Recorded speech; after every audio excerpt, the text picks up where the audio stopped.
Hi, this is Alex from Ask Alex, and today I want to tell you about the history of Lynyrd Skynyrd. Lynyrd Skynyrd started in Jacksonville, Florida back in 1964, originally known as My Backyard. Then 2 years later, then they changed it to 1% in 1966.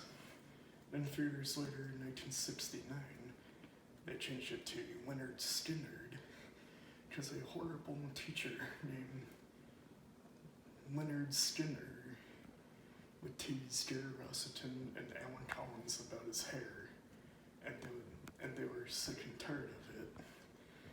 And Gary Rossington and Alan Collins decided to drop out of high school because they were tired of being hassled about their hair. And the original lineup consisted of Ronnie Van Zant, vocals, Gary Rossington, guitar, Alan Collins, guitar, and Larry Jerstrom on bass, and Bob Burns on drums. Then they did their first single in 1969 called Need All My Friends and Michelle. Then in 1970,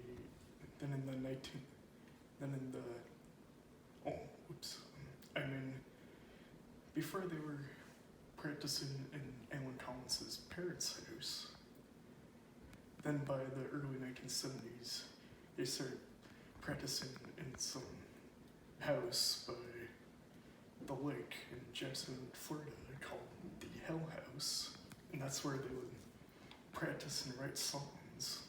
Like Gary Rossington and Alan Collins would go fishing.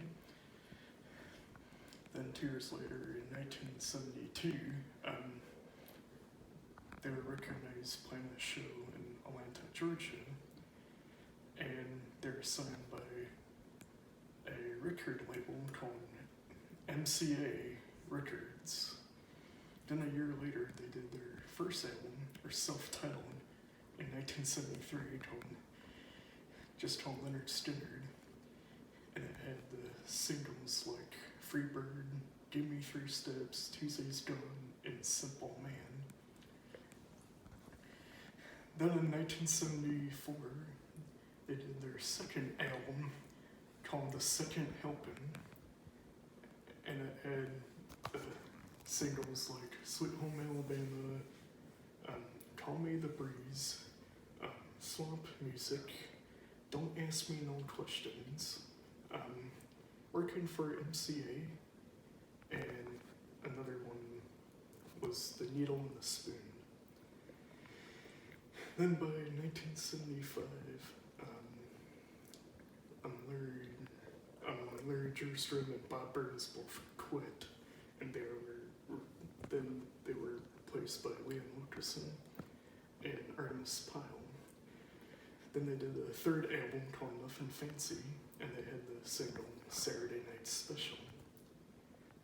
Then a year later, in 1976, they did another album called Give Me Back My Bullets. Then on that album, Ed King was replaced by Steve Gaines. And the singles were Double Trouble, Give Me Back My Bullets, and The Traveling Man. Then, a year later, in 1977, they released their 5th album called The Street Survivors. And while they were touring for that album, they were traveling on their own plane from Raleigh, North Carolina to Baton Rouge, Louisiana, but their plane didn't make it, and they ended up crashing into the swamp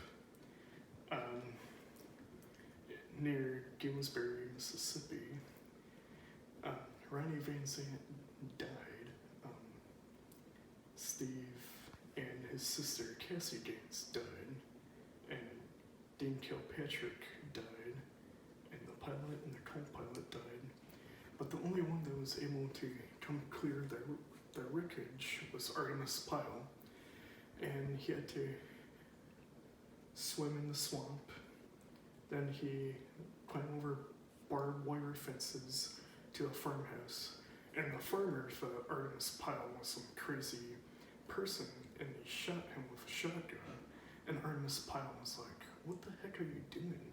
I'm not some crazy person on drugs. Like, my friends are in trouble, and I want you to call the police and the ambulance." And that person finally realized Artemis Pyle was not a crazy person. So they got the police and the ambulance, then they took them to a hospital in Gillsbury, Mississippi. Then, after that, all of them didn't really recover from the plane crash, and some people gave Gary Russellton, Alan Collins, Billy Powell, Leon Wilkerson, and Artemis Pyle a pain pill, and Artemis Pyle went through the next few years crashing up cars, and he's like, "I'm glad I didn't kill anybody," and some other stuff is like Gary Russellton said he couldn't believe that they died, but they didn't die, and they thought that was crazy. Thanks for watching, and goodbye.